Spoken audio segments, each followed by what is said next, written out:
미역국에 참기름을 넣는 것과 파를 넣는 것, 둘 중에 뭐가 더 위험할까요? 아마 대부분 이런 질문을 받아보신 적이 없으실 겁니다. 참기름이요? 파요? 둘 다 미역국에 당연히 넣는 것 아닌가요? 그렇게 생각하셨다면 오늘 영상을 끝까지 꼭 보셔야 합니다. 우리가 평생 먹어온 미역국 조리법 속에 우리 건강을 위협하는 심각한 문제가 숨어 있습니다. 국제보건기구가 1급 유해 물질로 지정한 물질이 우리 집 부엌, 우리 냄비 안에서 매일 만들어지고 있습니다. 더 충격적인 사실도 있습니다. 뼈 건강을 위해 드시는 미역의 칼슘이 특정 재료 때문에 우리 몸에 전혀 흡수되지 않고 있을 수 있습니다. 지금부터 자세히 설명드리겠습니다. 오늘은 크게 두 가지 핵심 내용과 보너스 하나를 준비했습니다. 첫째, 절대 피해야 할 꽝조합 4가지입니다. 둘째, 미역의 효능을 배로 높이는 꿀조합 4가지입니다. 그리고 보너스로 우리가 몰랐던 미역 활용법까지 알려드리겠습니다. 25분이면 충분합니다. 우리 건강, 우리 가족 건강을 위해 집중해서 들어주세요. 먼저 미역이 왜 이렇게 대단한 식품인지 간단히 짚고 넘어가겠습니다. 미역에는 5가지 핵심 성분이 있습니다. 첫째, 알긴산입니다. 미역 특유의 미끌미끌한 점액 성분인데요. 이 알긴산이 우리 몸속 중금속과 독소를 붙잡아서 대변으로 내보냅니다. 해외 유명 대학교 연구팀의 실험 결과 알긴산을 꾸준히 섭취한 그룹은 체내 중금속 축적량이 68%나 낮았습니다. 우리 몸의 해독 청소부 역할을 하는 셈이죠. 따라오고 계시죠? 그리고 콜레스테롤 흡수도 억제합니다. 혈관 벽에 끼는 나쁜 콜레스테롤을 붙잡아서 장을 통해 배출해버립니다. 수도관에 끼는 물때를 청소하는 것과 같다고 보시면 됩니다. 둘째, 후코이단입니다. 최근 전 세계 의학계가 주목하는 성분인데요. 해외 의과대학 연구팀 발표에 따르면 후코이단이 암세포에 자멸 신호를 보내는 것이 동물 실험에서 확인되었습니다. 아직 대규모 임상시험이 더 필요하지만 우리 의학계를 크게 흥분시킨 결과입니다. 셋째, 수용성 식이섬유입니다. 위장 안에서 수십 배로 불어나서 포만감을 주고 장 속 유익균의 먹이가 됩니다. 넷째, 칼슘입니다. 생미역 100g에 칼슘이 149mg 들어있는데요. 이것은 우유보다 26%나 더 많은 양입니다. 이 사실을 아셨나요? 솔직히 저도 처음에 놀랐습니다. 우리 대부분은 처음 들으시는 내용일 겁니다. 다섯째, 요오드입니다. 갑상선 호르몬을 만드는데 반드시 필요한 성분이죠. 하지만 이 요오드는 너무 많으면 오히려 문제가 됩니다. 이 부분은 잠시 후에 자세히 말씀드리겠습니다. 자, 이제 본론입니다. 절대 피해야 할 꽝조합 4가지 하나하나 알려드리겠습니다. 첫 번째 꽝조합은 참기름입니다. 여러분, 미역국 끓이실 때 어떻게 시작하세요? 냄비에 참기름 두르고 미역이랑 고기를 볶으시나요? 잠깐, 여기서 멈추셔야 합니다. 모든 기름에는 발연점이라는 것이 있습니다. 기름이 연기를 내기 시작하는 온도인데요. 이 온도를 넘으면 유해 물질이 발생합니다. 참기름의 발연점은 160도입니다. 생각보다 아주 낮습니다. 가스불에 냄비를 올리고 1분만 달구면 냄비 온도가 200도를 훌쩍 넘깁니다. 이 상태에서 참기름을 두르면 순식간에 발연점을 넘기게 됩니다. 그러면 벤조피렌이라는 물질이 만들어집니다. 국제보건기구가 1급 유해 물질로 지정한 물질입니다. 담배 연기에도 들어있는 바로 그 물질이에요. 국내 소비자 안전기관에서 실제로 가정에서 참기름으로 볶음 요리를 했을 때 벤조피렌 양을 측정했는데요. 일부 경우에서 식품 기준치를 초과하는 양이 검출되었습니다. 우리가 매일 드시는 미역국이라면 이것이 쌓이면 정말 심각합니다. 그렇다면 어떻게 해야 할까요? 방법은 아주 간단합니다. 참기름과 들기름은 반드시 미역국을 다 끓인 후 마지막에 넣어주세요. 불을 끄고 나서 한두 방울 둘러주시면 됩니다. 이렇게 하면 고소한 향은 그대로 살리면서 유해 물질 걱정은 전혀 없습니다. 우리 건강을 지키는 아주 작은 변화입니다. 만약 꼭 볶아야 하는 경우라면 발연점이 높은 식용유와 참기름을 반반 섞어서 사용하세요. 우리 어머니들이 배우신 방법이 틀린 것이 아닙니다. 그 시절에는 아무도 몰랐던 겁니다. 이제 우리가 알았으니 바꾸면 됩니다. 두 번째 꽝조합은 과다 섭취입니다. 특히 신장 질환이 있으시거나 특정 약을 드시는 분들이 꼭 아셔야 합니다. 미역에는 칼륨이 굉장히 풍부합니다. 건강하신 분들은 신장이 칼륨을 소변으로 자연스럽게 내보내줍니다. 전혀 걱정하지 않으셔도 됩니다. 하지만 우리 중에 신장 기능이 떨어진 분들은 이야기가 완전히 다릅니다. 칼륨을 제대로 배출하지 못하면서 혈액 속에 칼륨이 점점 쌓입니다. 이것을 고칼륨 혈증이라고 합니다. 처음에는 다리에 힘이 빠지고 손이 저리고 이유 없이 피곤합니다. 그런데 이 상태가 계속되면 심장이 불규칙하게 뛰기 시작합니다. 부정맥이 생기는 겁니다. 심한 경우 심장 마비로까지 이어질 수 있습니다. 국내 신장 전문 학회에서도 만성 신장 질환이 있는 분들에게 칼륨이 많은 식품 섭취를 엄격히 제한하도록 권고하고 있습니다. 우리 주변에 콩팥이 안 좋으신 분이 계시다면 오늘 이 내용을 꼭 알려주세요. 또 하나, 혈전 예방 약을 드시는 분들도 주의하셔야 합니다. 미역에 비타민 K가 풍부한데요. 비타민 K는 혈액 응고에 관여하는 성분입니다. 혈전 예방약은 이 비타민 K의 작용을 억제해서 효과를 내는 약이거든요. 미역을 많이 드시면 비타민 K가 증가해서 약효가 떨어질 수 있습니다. 아예 드시면 안 된다는 것이 아닙니다. 과도하게 드시지 말고 담당 의사와 꼭 상담하세요. 세 번째 꽝 조합은 파입니다. 이건 정말 안타까운 내용입니다. 미역국에 대파 넣으시는 분들 많으시죠? 국물 맛을 내려고 듬뿍 넣으시는 분도 계시고요. 그런데 파에 들어있는 유황 성분과 인 성분이 미역의 칼슘 흡수를 완전히 차단합니다. 미역이 우유보다 칼슘이 많다고 했죠.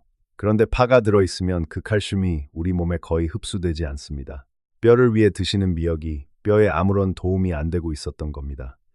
그러니까 우리가 지금까지 얼마나 많은 미역을 드셨는데 칼슘이 제대로 흡수되지 않았던 거죠. 이해되시죠?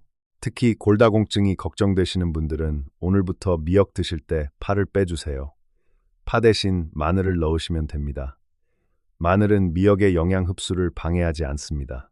오히려 마늘의 알리신 성분이 항균, 항염 효과를 더해줍니다. 한 가지 더 말씀드리겠습니다. 파와 미역을 함께 드신다고 해서 칼슘 외에 다른 영양소까지 모두 없어지는 것은 아닙니다.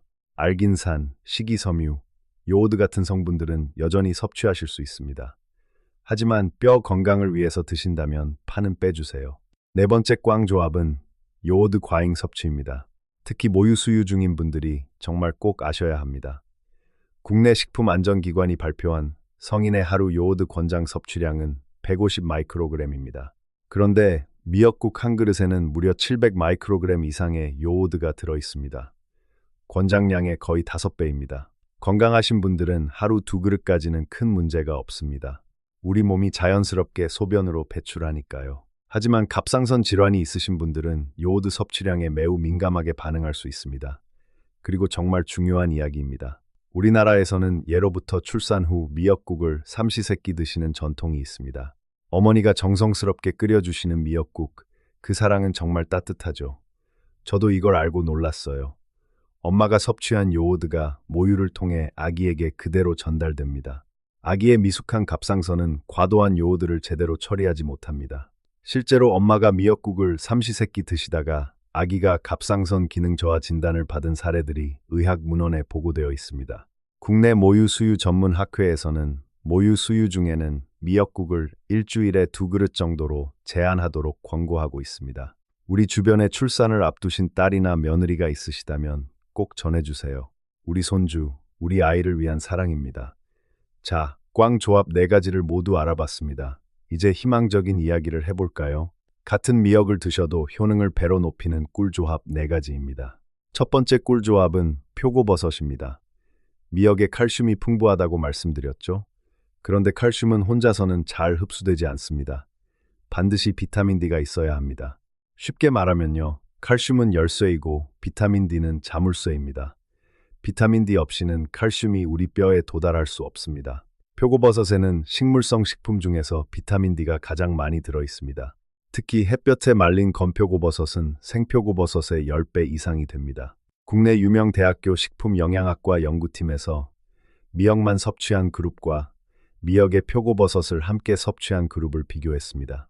표고버섯과 함께 드신 그룹의 칼슘 흡수율이 43%나 더 높게 나타났습니다.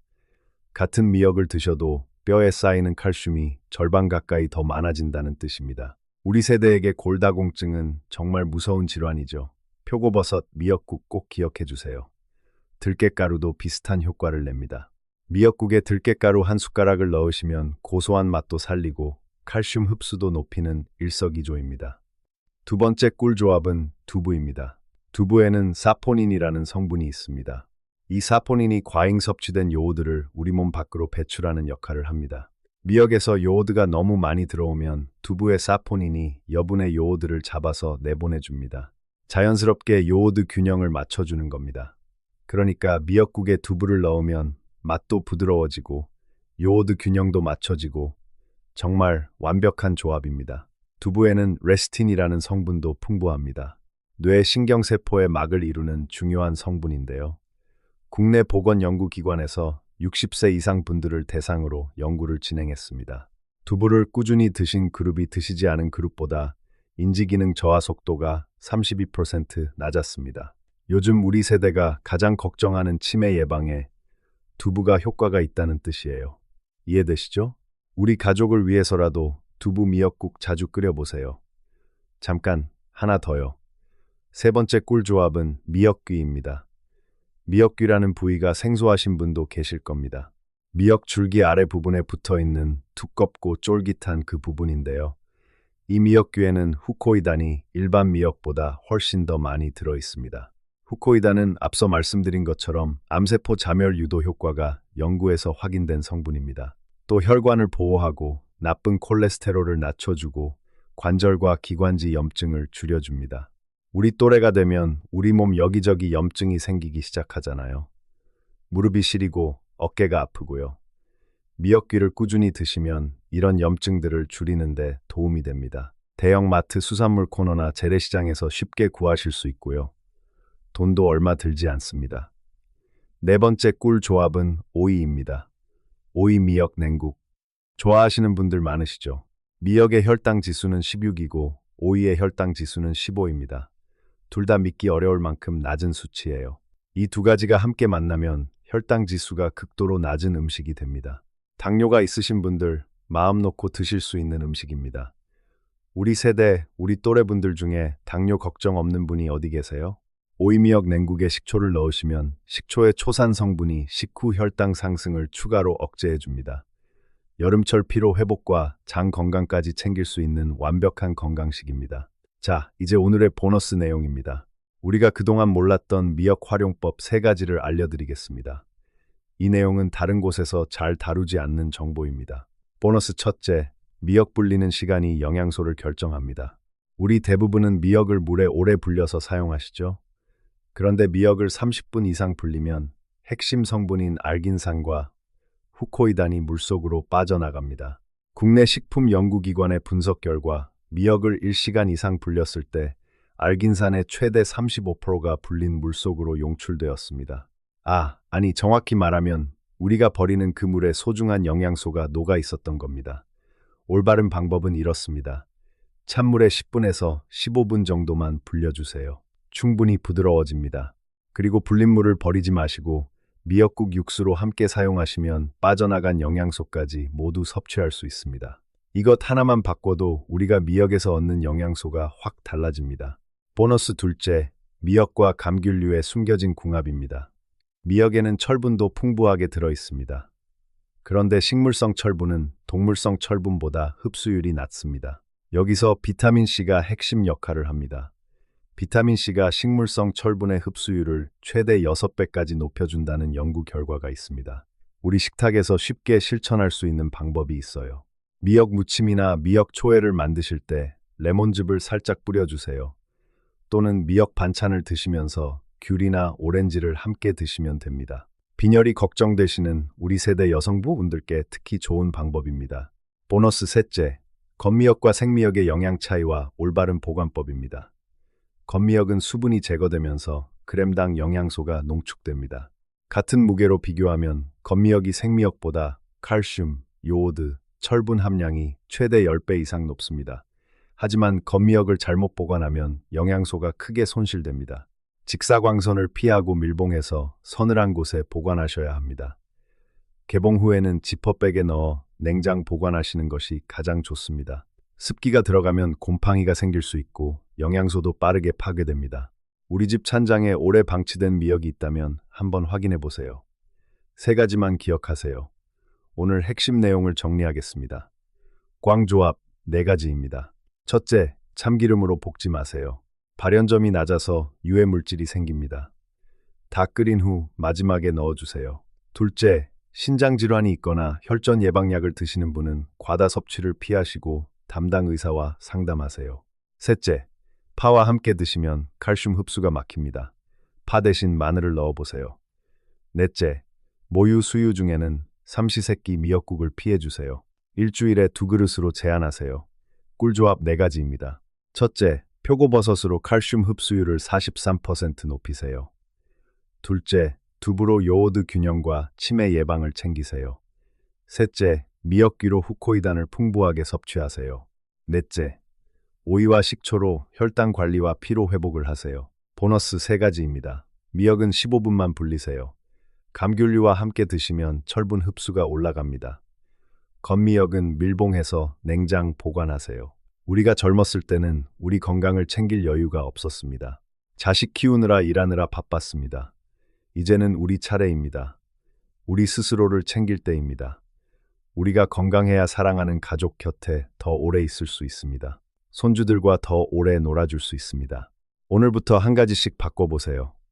미역국 끓이실 때 참기름 마지막에 넣기, 이것 하나만 오늘부터 시작하시면 됩니다. 그 작은 변화가 우리 건강, 우리 삶을 지키는 시작입니다. 우리 함께 건강해집시다. 오늘 영상이 도움이 되셨다면 좋아요와 구독 부탁드립니다. 이 정보가 필요한 분들, 특히 미역국을 자주 드시는 우리 가족과 이웃에게 공유해 주시면 정말 감사하겠습니다. 댓글에 오늘 처음 알게 된 사실이나 궁금하신 점을 남겨주세요. 우리 모두의 건강을 위한 소중한 이야기가 됩니다. 건강 지키시고 행복하세요.